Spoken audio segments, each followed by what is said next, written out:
Good afternoon. Welcome and thank you for joining us today. I'm Chris Zarka. I'm the chairman of the the Williamson Inc. Chamber of Commerce Board. Really appreciate everyone being here. We've got a good sized turnout considering the weather out there. I think there are more people in this room than there are in our office building over at Nissan, so much braver than some of the Californians that moved in. I'd ask you to please rise as Jim Rabelhofer with Rolling Hills Church will give us an invocation, and remain standing for the Pledge of Allegiance. And can I ask Jim to come up?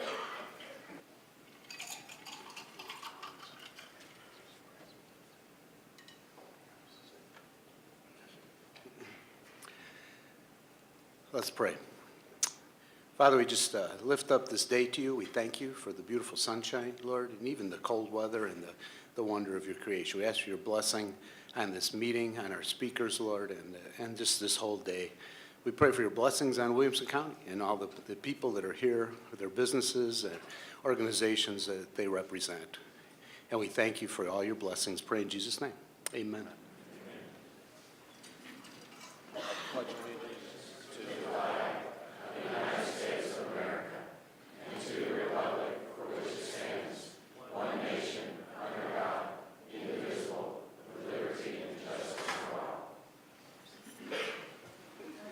Now I'd like to invite to the stage Matt Largent, President and CEO of Williamson Inc., to begin the program.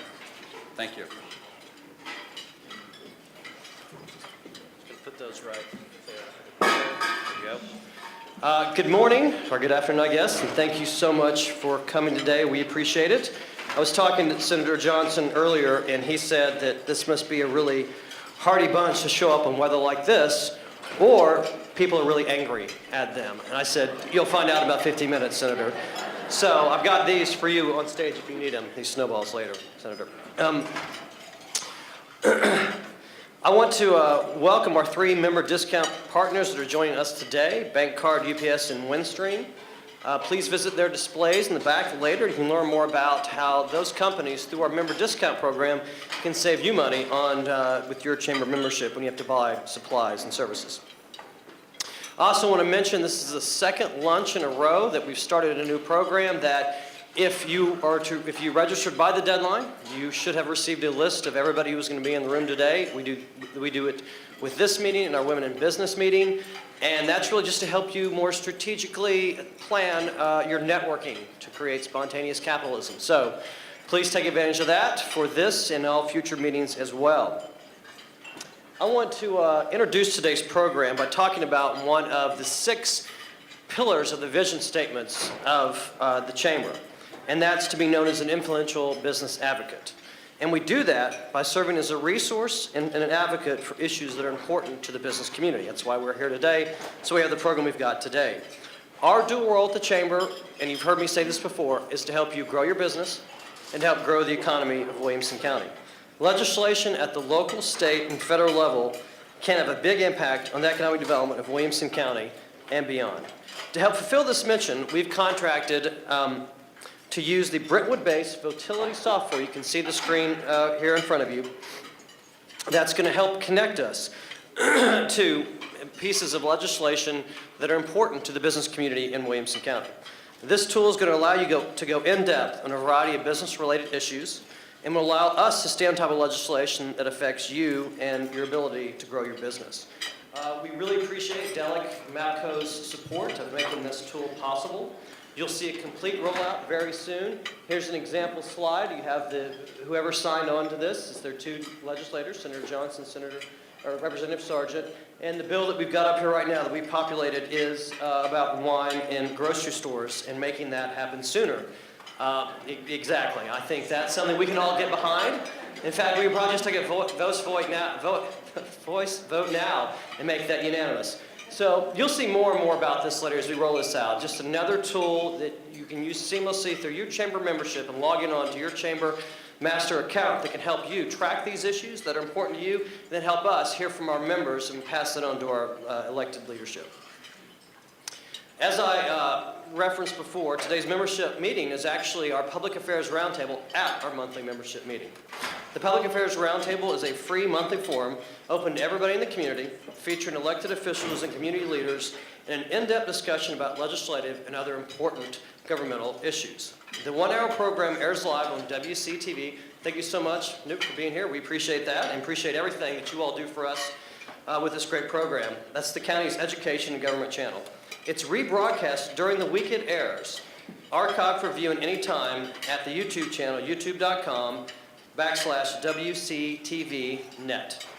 The roundtable is held monthly at the County Administrative Complex, the place you go and get your car tags, and January through October with a legislative focus while the Tennessee General Assembly is in session.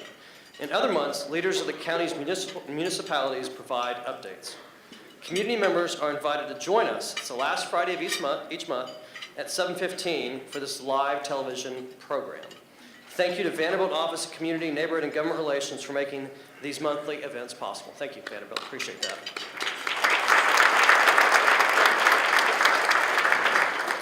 Before I introduce the panelists, I just want to thank our Public Affairs Roundtable. You've heard me say this many times. Our chamber is a volunteer-driven organization. We had 277 people volunteer to be part of this organization and help us fulfill our mission of helping business grow last year. And the Public Affairs Roundtable is no exception to that. So at this time, I'd love for the members of the Public Affairs Roundtable, including the chair, Brian Eccles, to stand so we can thank you for your service. Brian, Chris, I know you guys. We appreciate that. Each month, Dave Crouch, who just stood up of Aspen Grove Asset Management, joins us to moderate the panel of our elected officials, and it's a really good chance to go and take a deep dive on issues that are facing the county and the state today.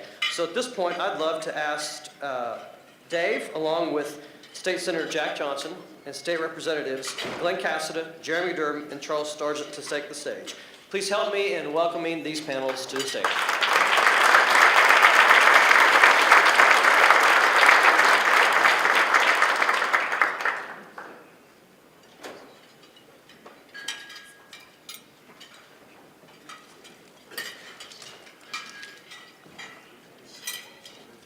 Thank you, Matt. Thank you, brave souls, for venturing out on a day like this. We appreciate your being here. I was a little concerned that we might not have enough folks to keep these guys in line today, but we certainly do, and we appreciate that. One other note I want to make about the Public Affairs Committee. The Chamber has recently adopted a new policy for advocacy, and that document outlines all the who, what, and how we approach any issues that we feel like either need to be promoted for the sake of the business community or to be opposed for the same reason. And the membership in all the surveys that we've taken has clearly spoken and said that they expect us to advocate when the business interests of Williamson County are challenged. So Brian, if you would stand again, I'll make sure they know who you are. Brian is the architect of our policy, and he was just, if you were to read this policy, you'd understand it's very well written. It was discussed a lot at committee level and then again at the board level, and then ultimately approved. And so it's a policy I think will guide us to making hopefully the right decisions in all cases. But if you've got any interest in that, see Brian and talk to him about it. He can tell you a little bit more about it. And also, just a couple more notes about the Public Affairs Roundtable. We do this show this year we're doing it every last Friday of the month at 7:15 out at the County Administrative Complex in the auditorium where the County Commission normally meets. This has been going on for about 20 years, and the Franklin Chamber had been doing it there for a long time. We found it is an excellent way for us to dig into the issues a little deeper than the media is able to flesh out the pros and cons, the political ins and outs of all the issues, and to better understand what these guys are up against in Nashville when they're trying to get things done. So we would love to have any of you there. Again, 7:15, the last Friday of the month at the county complex. We do have more time there than we're going to have today, so we normally have plenty of time for questions from the audience, and we encourage you to come and participate. Newt, we really appreciate all you do to make this happen. I'm going to shout out to you again. This is televised live, normally on Channel 3, the Comcast Channel 3, and several other channels around the county where the county public information channel is carried. Rogers Anderson, I know you're here somewhere. We appreciate your letting us have that auditorium to do that. In the interest of time today, we're going to do it a little differently than we do it on Friday mornings. And what I want to do is go one by one in order of seniority. Somebody asked me, this is not alphabetical. What order is this? Well, this is the seniority order in Nashville. The Senate being the senior chamber, and the House being the... Object. Upper chamber. Sorry, Glen. Upper chamber. And so that's the way I'm going to get away with doing it in this order. But what I want to do is introduce each of them to you a little bit, tell you a little bit about what they do, and get them to do the same, and then discuss some topics that I've asked them to expand on a little bit to help us understand what is going on this year on Capitol Hill. First of all, Senator Jack Johnson from Leapers Fork. Jack, tell us when you were first elected. 2006. So you've been about 8 years on the Hill. Is doing an excellent job there. The notable office you hold there, Jack, is Chairman of the Senate Commerce and Labor Committee. Tell us what that does. The Senate Commerce and Labor Committee is the committee in the Senate that would handle most all issues related to business or business transactions. We oversee all of the regulatory boards in the state. If it's an issue that deals with banking, real estate, insurance, basically, if it's a business-related bill or piece of legislation, it will come before my committee. That's the commerce part. The labor part, we also handle all workers' compensation, unemployment compensation issues, as well as union-related issues, labor versus management issues as well. Now, you're a member of several other committees. You want to just briefly mention those? Yes, but most important probably is I am a member of the State and Local Government Committee, which is I think beneficial for our county and our municipalities within Williamson County, because that's the committee that handles any legislation that would impact local government. As a result, we all work very closely with our local officials, obviously here in the county, but legislation that will come through that committee, Jeremy serves on a similar committee on the House side. And so it's the committee that oversees anything that would impact local government. You also hold another office that is notable. Your husband to Deanna Johnson, who is Williamson County's newest judge. She is. If I could take a moment of personal privilege, my wife, Deanna Johnson, stand up, sweetie.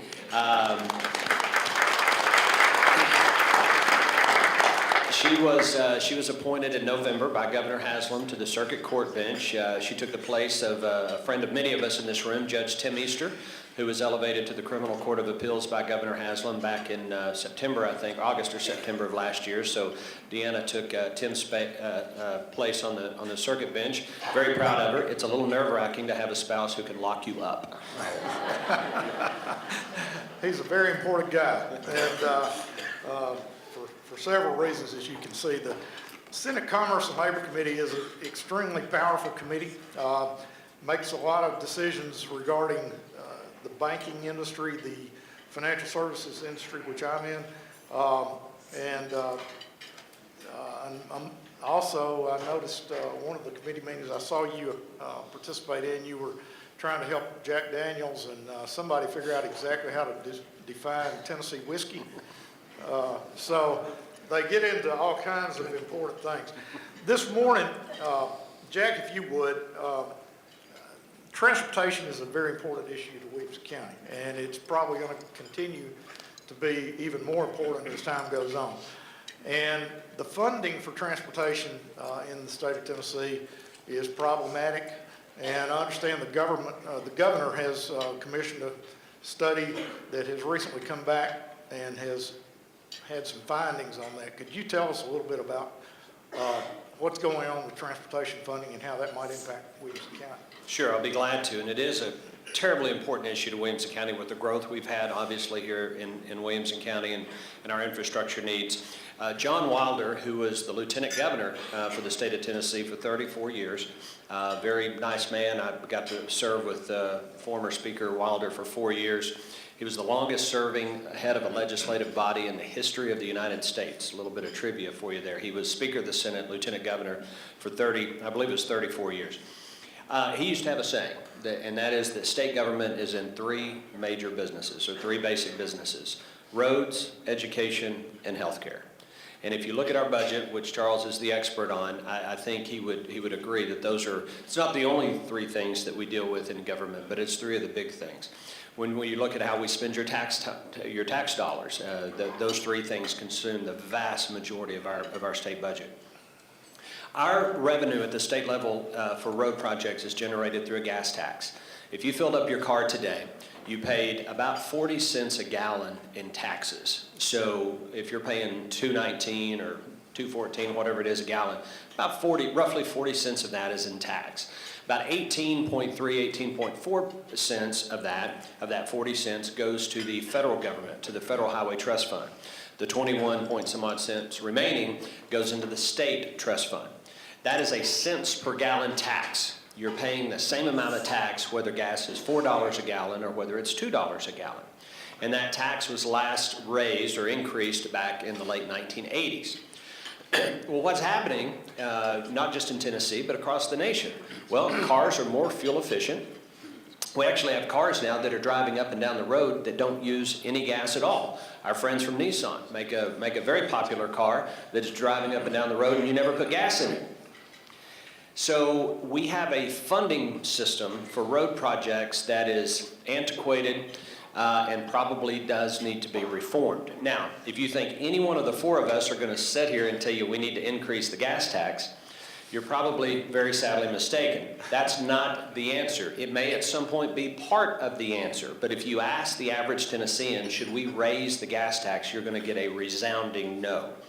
But I do think that there is room for discussion about how roads are funded. As we have more and more cars that are more and more fuel efficient, the bottom line is we're buying fewer gallons of gas, which means that our revenue that we use to build roads, that we're using to widen I-65 out here, that we would use to build the McHatcher extension, all those projects are being funded by a revenue source that is going down. And obviously the cost of building and maintaining roads keeps going up. John Shore, who is a friend of many of us in the room, is the Commissioner of Transportation, doing an outstanding job in that capacity. And he did commission a study. They've offered some testimony. I watched some of it to the Senate Transportation Committee, probably the House Transportation as well, Transportation Committee, just basically trying to educate people about the problem. Commissioner Shore would tell you that today, on the books in the state of Tennessee, he has roughly $8 billion in road projects that need to be done today. He has about $500 million a year to spend. So without adding a single new project to the books, it would take us 16 years to pay for what we have on the books right now. So it's a problem. We're not advocating for a solution. I think it's our responsibility, and I appreciate the opportunity, along with the governors and the commissioners, to educate people as to the problem that exists so that we can, over time, contemplate a resolution. That's important. Is there anything new as far as projects that we should expect here in Williamson County this year, Jack? Well, obviously, we know what some of the priorities are. The widening of 65 down to 840 is done. That will be completed.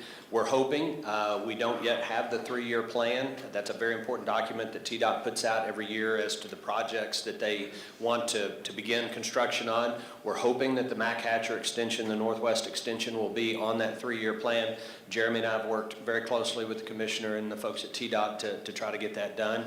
I've been working with Alderman Bev Berger, a good friend of ours, on a project over on Wilson Pike. If you ever go through the railroad tunnels, it's a very dangerous situation. We have a tremendous amount of growth out on that side of the county.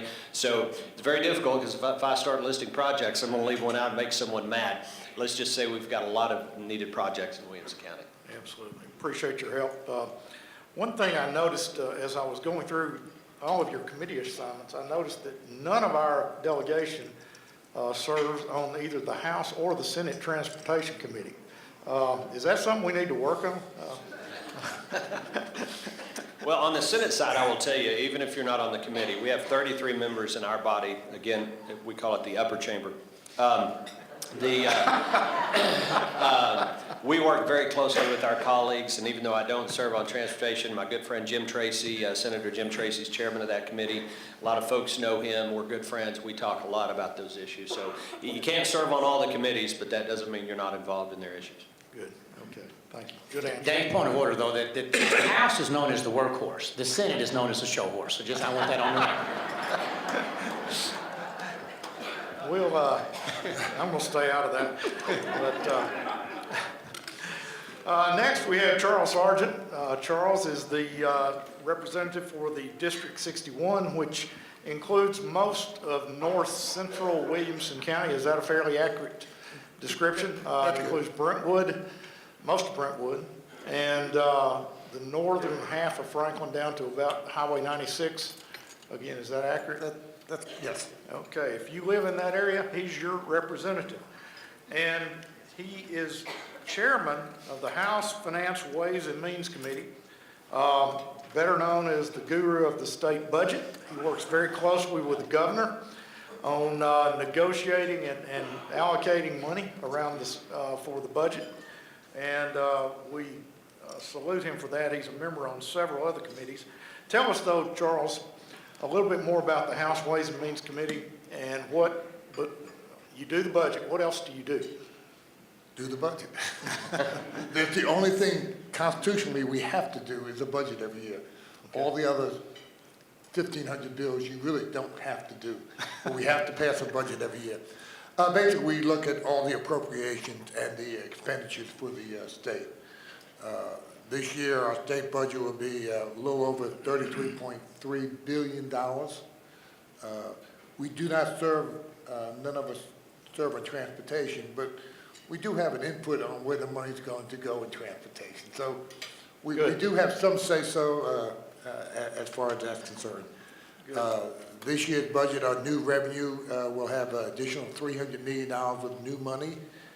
There's been a couple of stories out in the last day or so. Our revenues are increasing every month. So that is on the bright side. Last year we were $277 million in the hole. So this year we will be able to do some things that we haven't been able to do in the past. This year, some of the biggest things we're going to do, our teachers will be receiving a 4% pay raise. As you know, last year the governor looked at giving everyone a pay raise, but with the declining dollars we had, we were unable to do that for our state employees and our teachers, but this year we will have a pay raise in there for our teachers of 4%. Our regular state employees will overall get a 3% increase. We fully funded the BEP this year for additional $68 million. That's new dollars. What is the BEP? Excuse me, the Better Education. That's our K through 12 education plan. It's called stands for Better Education Program. Basic Education Program. We put additional $68 million over and above the $100 million we're putting in for teachers' salaries. So the budget this year is in a lot better shape than it has been especially last year, as far as that's concerned. You may see in the paper that they're throwing out a number, we're gonna have another $350 million. That's probably not quite accurate. We know we're going to have a one-time increase in funding for our franchise excise tax, probably mean about $150 million, but that's going to be a one-time situation that will not happen next year, so we cannot count that into our reoccurring dollars that we can spend every year. So we have to be very careful when we're looking at certain funds that we get coming in. What happened 3 years ago, we had a big bump in our franchise excise tax, and we thought it was gonna happen, and then last year it dropped over $250 million last year. That's what got us short, so we're gonna have to be real careful when we have extra money into the franchise excise, that we don't go out and spend it, that we need to put it aside. Now, let me ask just a side question here, Charles, but the Tennessean reported that the franchise and excise tax in January, if I'm reading this right, came in at $323 million. Is that more than last year? And That is correct. And how did that happen again? Well, one part of that money is about I'm gonna say let me use the dollar amount, $150 million, is from a company, that would probably not be paying that amount of money in any given year. Okay. So this is an extraordinary item that we cannot turn around and just put that, because we put it in the budget and next year they don't pay anything near that, Yeah. then we're back in the hole 100. So that money will be set aside. Some of the money will go in the rainy day fund, and we'll just set that aside. If we use all that money, it'll be a one-time item, Okay. as far as that's concerned. Now, they also reported that sales tax in January, this sounded almost too good to be true, was 25% above what it was last year. Correct. Our sales tax is running about 8% higher than it has in the past year. We had projected that this year, in this year's current budget, we projected it'd be about 3.5%. In next year's budget, we're projecting that it will be about 3.6, 3.7. So it's running at 8% ahead. And as you know, we believe a lot of that money was money not spent on gas, since gas prices dropped so much, and that money was used to shop for retail items. Right. And that's where we see a big pickup. So you have to be very careful when you're planning, because gas starts going back up again. Right. They won't be spending that money on retail. So this is where trying to figure out exactly how much revenues you're gonna have in a given year is, you have to look at all your different sources of funds to figure that out. And, we do the best we can, and the administration does the best they can on that. Well, the reason I want to go there is because it sounded like we weren't going to have any budget problems this year. And we could just spend whatever we want to. So, That's what when we have that as an attitude that we can spend the money, that's what gets us in problem. that's why we have Charles. That's what's happening in Washington. They're spending money that they know they're not going to receive the following year. So we have to be very careful, and we're very conscious of that. Right. Now, okay, we have teacher pay raises. I think that was about $97 million. The basic education program increase was about an increase of $48 million. But again, if the media is correct, TDOT's budget is down $5.7 million this year. Now, why aren't we cutting TDOT? We are not cutting TDOT. Per se, we're not cutting TDOT. There again, your gasoline taxes every year will drop because of the reason that Senator Johnson gave, that cars are getting better gas mileage and things of that nature. Plus the fact that we have to have matching fund. TDOT budget's about $1.8 billion. Of that, about 900 million is state money, about $900 million federal money. So as our collections drop and we don't have enough money to match the feds, so you get a 2-for-1 break sometimes, a 1-to-1 Right. deficit. So that's where we as legislators are going to have to plan, like Senator said, we are not looking at doing a tax increase, But these are the things that the average citizen has to understand, that these are the problems that we come into. And when I get on TDOT, if we put up $800 million, they put up $800 million. On TennCare, we put up 100, they put up 200 million. So you have to maximize your dollars that you have in the different programs. Okay. Anything else in the budget that's going to be changed to greatly benefit this group or Well, disappoint them? no, I mean, we're putting, just to give you some highlights, we're putting $82 million into TennCare and Development Intellectual Disability Fund. We're putting $45.9 million into higher education. We're going to be funding their formula as far as that's concerned, and that's not counting any bond funds we're going to do. And then there's, $4.3 million in economic development, tourism. So, we're adding to all the departments, but the biggest one is besides your pay raises, is your increase in your healthcare cost and your education cost. Because in education, I said we're putting $48 million in plus $100 million for teacher salaries. So right there, it's $150 million we spent without doing, Right. A lot. As you can see, if you want to talk numbers, just hunt up Charles. He can talk them all day long. And he knows the details of the state budget and what's getting better, what's getting worse, and how we can fix it. Glen Casada from Thompson Station, Tennessee, is our District 63 representative. You cover most of the eastern part of Williamson County, from Nolensville down to Bethesda, maybe even Flat Creek, I guess. You bet. Don't leave Flat Creek out. And so if you live in the eastern half of the county outside of the Charles's district, more than likely Glen is your representative. Glen, you were elected this year as chairman of the Republican caucus. Yes. Tell us a little bit about your responsibilities. What does the Republican caucus chairman do? I actually like to kid and say it's the complaint department is my office. If a member doesn't like their office space or parking space or having troubles with bills, anything to do with caucus business, they tend to gravitate to me, and that is the role of caucus chairman, is to help the members of the caucus.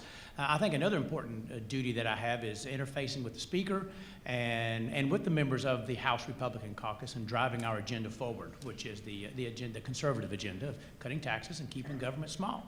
And so it's an honor, and I'm honored to be on that once again. Right. You're a member of numerous House committees, so you kind of keep an eye on almost everything it looks like that's going on in the House from the list of committees I see. But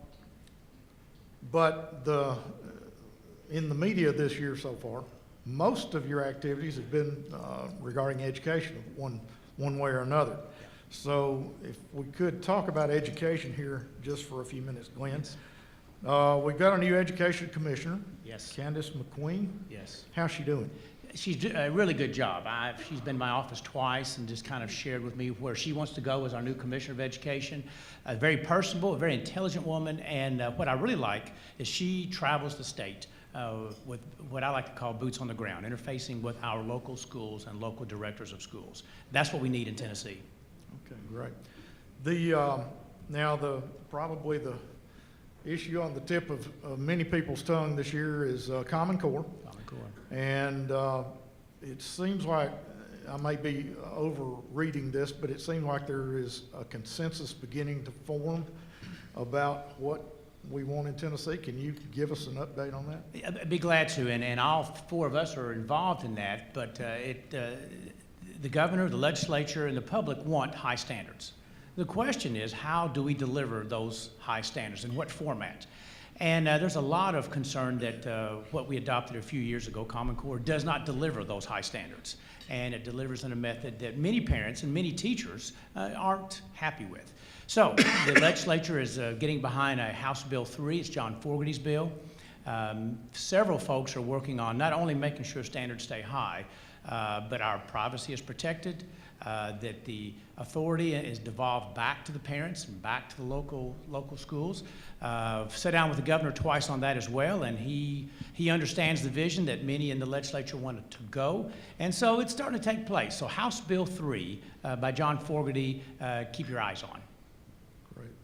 Now, vouchers have been a very, I guess you could say, divisive issue for 3 or 4 years. Yes. But again, there seems to be a little bit of a consensus forming there. Is that right, or? There is. The that governor, inaccurate? and thank you, Dave, the governor has been a strong proponent of vouchers, and he, like most of us and most citizens of the state, don't want to see the bottom 5% of our children languishing in schools that are failing, because if you don't get an education, you are doomed to fail in our society. And so the governor's proposal, and looks like it's starting to gain acceptance in the House. It has been a problem in the House in the past, is to let's get behind rescuing those bottom 5% of the children that are in schools that are unsafe or not providing a good education. Granted that bill would not affect Williamson County, but in the words of Ronald Reagan, a rising tide raises all ships. So if some in our state fail, at the end of the day, we all fail. And I think this will help with that education on those bottom 5%. Okay. Anything else of significance?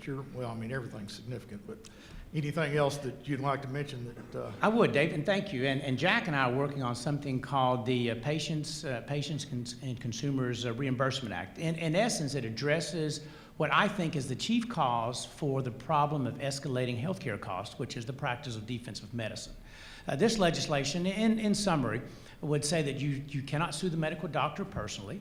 No one claims fault.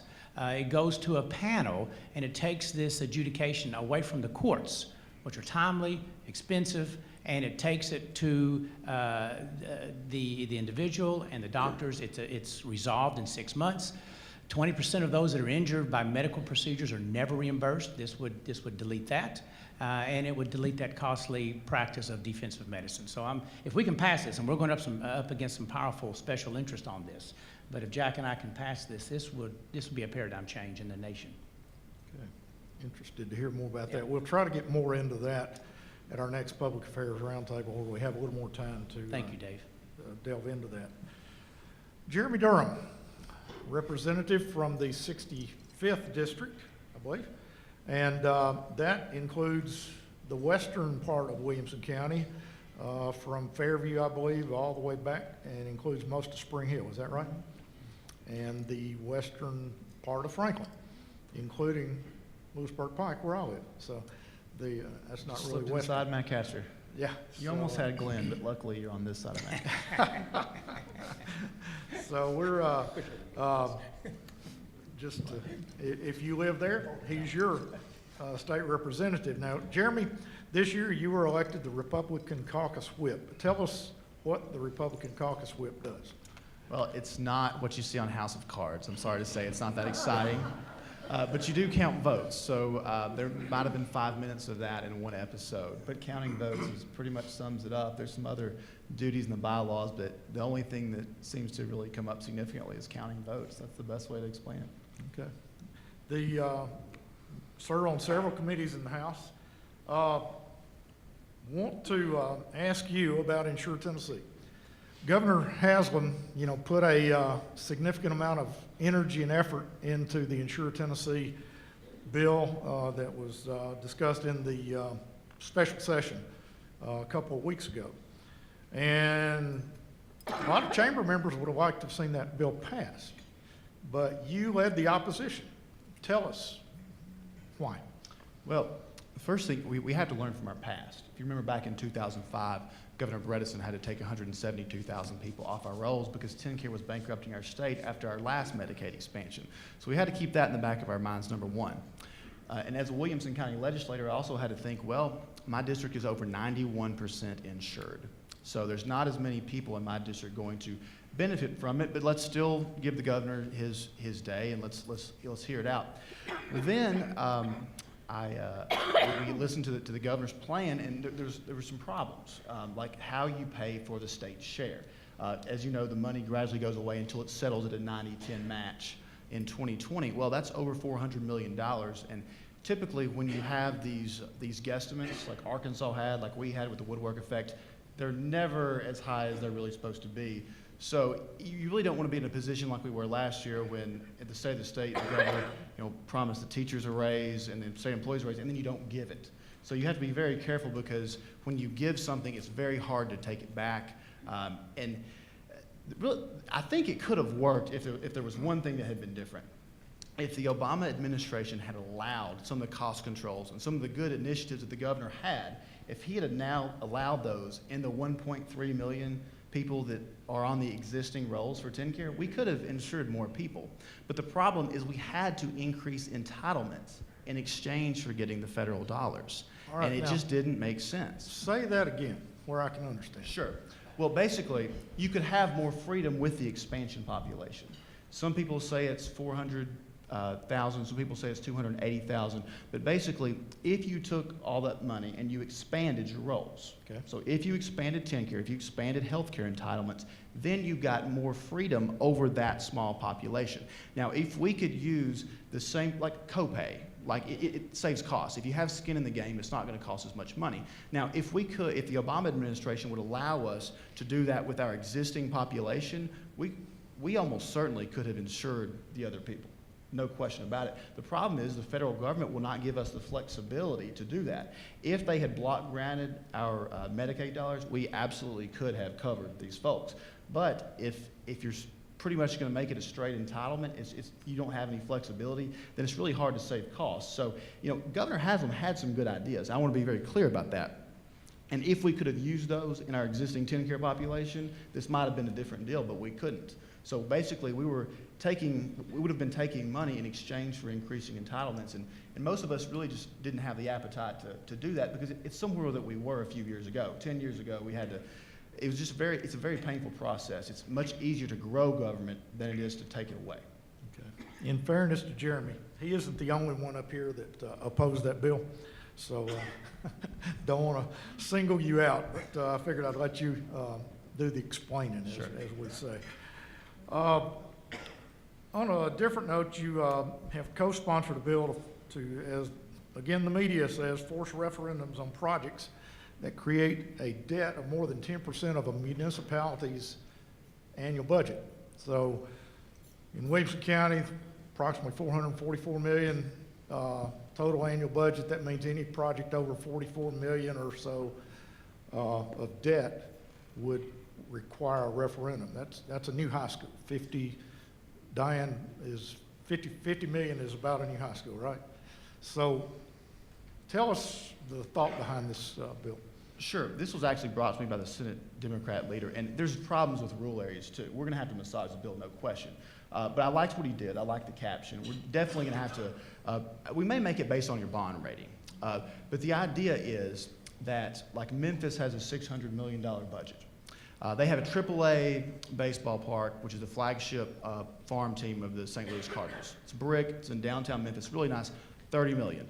Well, if it had been 60, then they would have to do a public referendum. So like the FedEx Forum, where the Memphis Grizzlies play, then they would have to do a referendum. Memphis actually did a referendum on it, and it passed. But the idea is that if you're going to, if a city or a county is going to take that much money, then it needs to be a priority to taxpayers, because that is a whole lot of money. And back right after I was in law school at Memphis, they took out these 30 and 40-year bonds on schools, and I don't know if they're ever going to pay it back. But no, I'll be the first to say that we're going to have to massage that bill, because if you have a high enough credit rating, maybe we'll do it by population, because there's problems with rural areas too. We may have to do just the big 4 counties, but we can never just exempt, we can't just name the counties and say this one's out, this one's in, because it doesn't pass rational review as far as constitutional standards. So you got to have a reason. And if we say this is a in reality, it's kind of a problem in Metro, but more so in Memphis. So we may just have a population break, either that or a bond rating.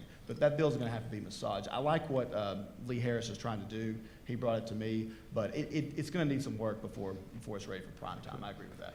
Eric Stuckey pointed out yesterday, I was quizzing him about this a little bit, and he said that the way it appears to be defined, any project in Franklin more than about $9 million would have to be a referendum. He said, every road project we do is $10 million, so it's. He and I have talked extensively, and Yeah, he knows it, that my intent is not to run a bill that would actually include Franklin in the proposal. Could be problematic. One more bill that you mentioned is a bill to restructure the MPO. Now, the Metropolitan Planning Organization, for those of you who are new to this stuff, is an organization that it consists of all the mayors of all the Middle Tennessee counties. They meet regularly and decide where the federal money for roads is actually going to be spent. And so it's a pretty powerful organization. Jeremy, I think you've proposed to reorganize it somewhat. Tell us why. Well, I really hope that the MPA will focus on getting people to and from Nashville. And the reason that I proposed the bill is because we have to really think about 20 years from now where the population growth is. It reapportions the voting population. Right now, if you look at every Williamson County entity as part of the greater Nashville MPO, we have 12.3% of the vote. If this passed, we would have 18%. So it would give us about 50% more of a voice. And if you think about it, the arteries like Wilson County, or the fast-growing counties like Wilson County, Rutherford County, Montgomery County, even though they have their own MPO, Sumner County and Williamson County, there's a lot of really rapid growth there, and we have to focus on getting people in and out of Nashville. And I'll even go a step further. It was a little frustrating when you see things like the AMP, which is 5 miles in one road in Nashville. I would much rather see them focus on getting people to and from work, getting them to Nashville and out of Nashville. That's why you see the bill. And you know, bike trails from Alabama to Kentucky, things like that were a little frustrating when I think most people would just like to see the MPO focus on getting people from the suburbs to work and back. No monorails between here and Nashville, or? We'll save that for another day. Good answer, because we're about out of time, and just wanted to ask you about one other bill, workers' comp. You also proposing some changes for that. Right. In conversation yesterday, actually, the director of the Montgomery County Schools says that being able to do this was the best thing they ever did. Right now, governmental entities like a county can, a municipality, a school board, they can actually do their own, kind of like they can do their own health care like a company can. They can do their own workers' comp themselves. They don't have to go through the state. So we want to put some protections for employees on there. We want to have minimum standards. We want to make sure that there's money there to cover a claim. But in my opinion, if companies can cover their own health care costs, then we need to let them look at doing their own workers' comp costs. In Texas, it's proven that it saves businesses up to 50% of their workers' comp costs. So it's another way that we're looking to cut red tape on small businesses and large businesses. But it'll be completely optional, and if it makes sense for a company to do it, then I'd like for them to be able to have the opportunity in Tennessee to do it. Great. Gentlemen, thank you so much. If you would show your appreciation for these guys.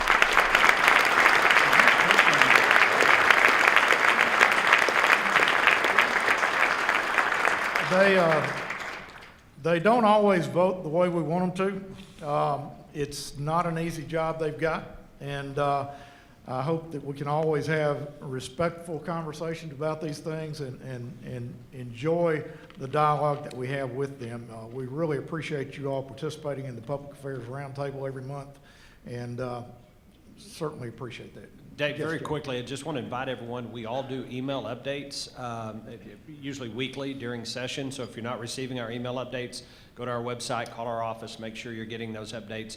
And also check out the legislative website. It's very simply capitol.tn.gov. You can follow bills. You can watch everything we do on floor and in committee, live streaming, and every hearing is archived. So if you have interest in a bill, you can go and watch everything that we're doing up there. It's a very handy resource. Great, thank you, Jack.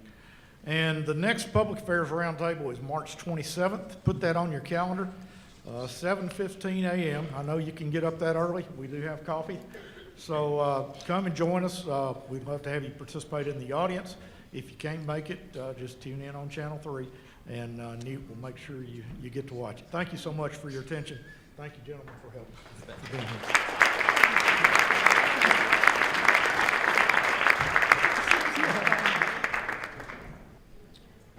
Again, thank you so much, gentlemen, for taking the time to do that. And I really want to especially thank Dave for all the work that he has done over the years to moderate that panel, to lead this group.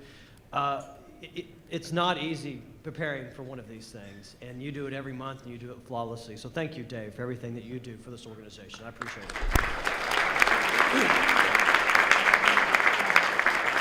Again, thank you so much, gentlemen, for coming today, for the panel, Dave, for moderating, and we'll see you all March 31st at Alec Williamson. Thanks.